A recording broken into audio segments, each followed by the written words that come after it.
why. That is because my in the car camera holder broke, and it's like really dreary outside. I don't know if you can tell, but like it's trying to rain. There's rain clouds everywhere. I'm not sure why it's not raining because it's super like overcast outside. But that's why I'm not using my tripod to set outside. And without my tripod, I'm in here. So it is what it is. I want to talk about temporal space because I just feel like today kind of was a reminder of how all of this is temporary, and the space that we hold in this moment ends as soon as this moment is gone. Or at least it ends the moment the people who remember this moment are gone. And I was just thinking about it because today Rue passed away. Rue is Junghyun's dog, Rue. Rue was a little dachshund, super duper cute. Um, I've enjoyed watching her over the years. We've been really fortunate that Junghyun's sister Sodam has given us a lot of images of this baby. So we've gotten to watch her in little dresses, going on walks, living her life, and over the years, slowly turning gray. And I always knew the day would come where Byoru would be gone because, she's a puppy and dogs don't live forever. Dogs don't even live as long as people. But I don't know. I was at lunch today and I was just scrolling through my feed and I saw that Bueller had passed, and the second I read it, like gasped. I gasped out loud, and I felt like a real sharp pain. And I think I felt it not just because like, oh, this cute dog that I like is gone, but more like it's one more thing that was a part of Junghyun's life that was super important to him that is going to be left to time and memory. And I've enjoyed Shiny um, since Junghyun has passed, and I followed the Shiny Foundation, and I still listen to the music. But I'll be honest, and don't take this as me saying that I am forgetting anything. I'm trying to live in the present. I'm really trying to live in the present. I'm trying to enjoy the life that I have right now while I have it. And because of that, I don't listen to Shiny as much as I used to. I still listen to Shiny a lot, and they still end up in my top 5 for the year. But I don't listen to Shiny as much as I used to, and that means I don't listen to Jung as much as I used to. And because of that, in some ways I feel like I'm letting him go. I'm I'm closing the temporal space. And I was thinking about it today and I was like, when's the last time I actually checked up on Rue? And now she's gone. Rue lived for 15 years. Jungin will have been gone 8 years this coming December, which means that probably Rue spent more time without him than she spent with him because she was 15 when she passed. That's really incredibly sad to me. It's really incredibly sad. And then I started thinking about my own time with Shiny and with Jungin, and I realized that Jungin has been gone for more of the time that I've known Shiny than the time that he was alive. Like Jungin, I was introduced to Shiny in 2012. He passed in 2017, and we're now in 2025. So yeah, I didn't have that much time with him. And on the one hand, I almost feel silly talking about that. And the reason I say I almost feel silly is because I have a tattoo. I have a huge collection. I've talked about this man a lot of time here on this channel, and I really only knew him alive for 5 years. But for the last almost 8 years, I have been bringing him up in conversation. And I almost feel like, wow, how did I let somebody who I've never actually had a conversation with in person, somebody that I've only ever seen twice in person, how did I let somebody like that mean so much to me? And I think it's because in the space that I was when I met Shiny, they were who I needed them to be at that time. I remember the time that I met Shiny was a really interesting place in my life because things that were going on in my personal life were not where I needed them to be. And I was looking for something, anything to kind of break the monotony, anything to break the spiral. And I was slowly starting to get into K-pop. But honestly, when I first started getting into K-pop, I was into female groups. I was not into boy groups at all, really, in the beginning. And then Big Bang was one that I was like, oh, they're really exciting. And then Shiny, it was just like everything was Shiny aligned with my personal taste in music. Everything was Shiny aligned with my personal taste visually. Like there was just something about this group that met me where I needed them to meet me at. And I just fell in love, and I continued to really love them for a really long time. And I loved their solo stuff, and I loved their shows, and I loved holding the albums, and I was super excited to see them in person. And all of these places and spaces that we met just became really huge for me, and it became something that helped to define me. And when I say it helped to define me, what I mean is that prior to knowing Shiny, I defined myself as a mother.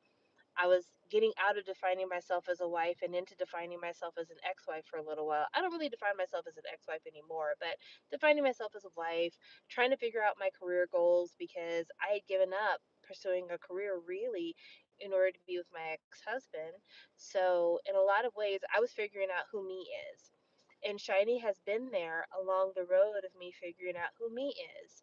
And I think that's why I never felt any kind of way about getting the tattoo, because I'm like, this was a part of me building. And we do that. We do that all the time in our lives. We spend a lot of time building ourselves, making ourselves, deciding who ourselves are. And every piece of music we listen to, every show we watch, every movie we watch, every place we go, all the food we eat, all help us to create ourselves. And so, yeah, it was only 5 years, but it was a tremendously important 5 years for me. It was a core building block of the person I am now.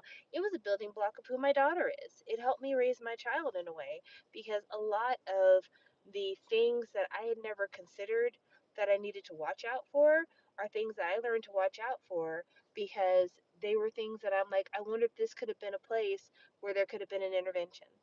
I will make sure that I'm paying attention to my child. So, in a lot of ways, Shiny built me into the space I am now. And in a lot of ways, Byulru is a part of that too. A part of the building of my fandom, a part of the building of my attachment to this group of people. And it's one more thing that is now living in the past.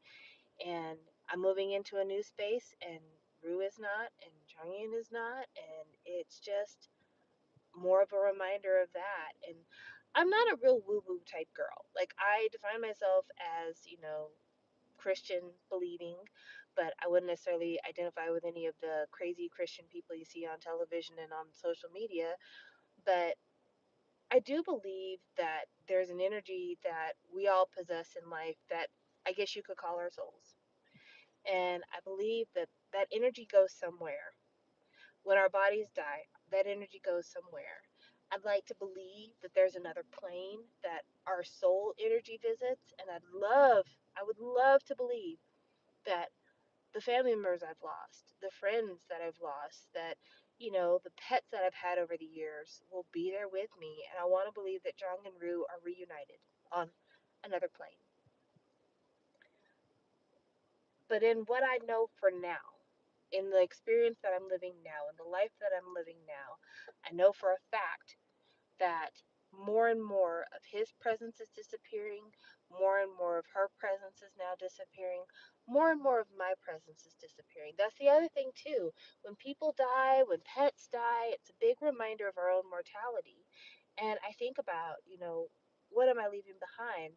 And one thing I will say, and I mean it from the bottom of my heart, I'm eternally grateful I have this YouTube channel. I really, really am. There are some times on this YouTube channel where I've said wild things. There's times on this YouTube channel where I have been less than my best. And then there's other times where I think I've come up with some real gems, some real life lessons for that ass. But I'm grateful that all of it is documented here, because while I don't think that YouTube will be eternal, I think that when I die, for maybe a few years, somebody might check this out, but pretty soon, no one will be checking this channel out because I'm not one of the big channels. But for my loved ones, especially for my daughter, if anything happens, this is here. And this is an accurate portrait of who I am. There's a lot of people who curate their lives for the internet. Most people do, honestly. Like, most people clean their room before they put on the camera, or most people make sure they're not in their underwear when they get on camera. But I have tried to curate as little as possible. Yes, I pick the topics I talk about on this channel, and mostly it has been K pop. But I talk about my life. I've talked about my marriage on this channel before. I've talked about, my living situation. I've talked about work. I've talked about a lot of different things on here. And, I think about my grandparents. I think about my grandfather and how my memories of him are all living in spaces of photographs and shades of memories that fade more and more every day. But in terms of like having a full picture of who he was, having something concrete recorded that shows me what his voice was like, what his interests are, things of that nature. I don't really have that. And the people who knew him the best in his life are people who are now in their 90s and people who are in their 70s. So he's disappearing every day. I had a father, my biological father, he died when I was 12 years old. And in his family, his mother and brothers and sisters and cousins, he has one brother left who I haven't spoken to in close to 2 decades. He has one nephew left that I haven't spoken to in probably 10 years. All the rest of his family, i.e., my family, are dead. They're all gone. And I don't have a single person that I can go to and ask them, what was my dad's favorite color? Other than my mother. And my mother, honestly, her and my father were only together for a few years, and he used to beat her. And so she left. And the years that they were together, again, it was a few years, 40 plus years ago. So she remembers what music he liked, and she remembers a little bit about, what colors he liked, how he wore his hair, what cars he drove. But I can't ask him what his political leanings are. I can't ask him what used to terrify him at night. I can't ask him why he turned to drugs or what did drugs give him? How did it feel? What made you get off drugs finally? Did you miss me in the years that you were addicted? All of those things, all of those feelings, all of those thoughts are gone. And the thing that I love about having this channel is that I've put a lot of those thoughts here. Now, I don't know if my daughter will ever have her own children because it's just not something for her to consider right now. She's still very young. But if one day I do have grandchildren, I hope that these videos will serve as some kind of temporal space that they could visit and we can be in the same time together and they can know me and know who I was. I have no intentions of ending my life anytime soon, but you never know what the future will bring. You never know what emergency could happen. And I like to think that this space is the most authentic space I can give them to know the person who would have loved them, who would have loved to live life with them, and who just isn't here anymore. And in thinking that, I do find some relief, some respite from the pain of Jonghyun being gone because that's what his music is. That's what the videos of him are. That's what the interviews, the photographs, the poetry, all of that are the remnants of him. And going back to what I said earlier, I feel bad because I don't indulge as much as I used to. I don't listen as much as I used to. I don't watch the shows as much as I used to. But when it gets sharp and when it's pain and when it feels like it felt today, I'll go back to Hello Baby and I'll go back to the Hallelujah dance practice and I'll go back to the various stages and I'll remember him. I'll remember him and I will feel like I'm getting the genuine experience of him because even though stages are curated, makeup is applied, cameras are angled, choreography is rehearsed, that's his voice. That is his voice. That is authentic. And that was the thing that he was the most proud of to present to us in those moments. And I'll cherish those things as authentic. So thank you for joining me. This is a short little live. I don't really have much else to talk about. I do have some plans moving forward. The next time I talk to you guys about K-pop, I'm going to be talking about SM probably. Not because SM's doing anything wrong, because SM's always doing something wrong, but I need to do an SM catch up. I need to catch up with everything that's going on with SM. I do need to play catch up with what the hell's going on with YG, and I probably need to catch up with Hybe. I have to say, one of the things I really do need to talk about, if I'm going to talk about Hybe, I want to talk about why is it that nothing that J Hope is doing is working for me? Like, I feel like he's a really nice guy. He seems really cool. I feel like, in terms of like cultural interest. I think a lot of the music that he enjoys is music I would enjoy as well. But God, the singles that have been coming out and the things that have been coming out from him have me honestly wondering, like, is this what we have to look forward to when BTS finally decides to come out with something new? I don't know. I hope not, because this ain't it, Chief.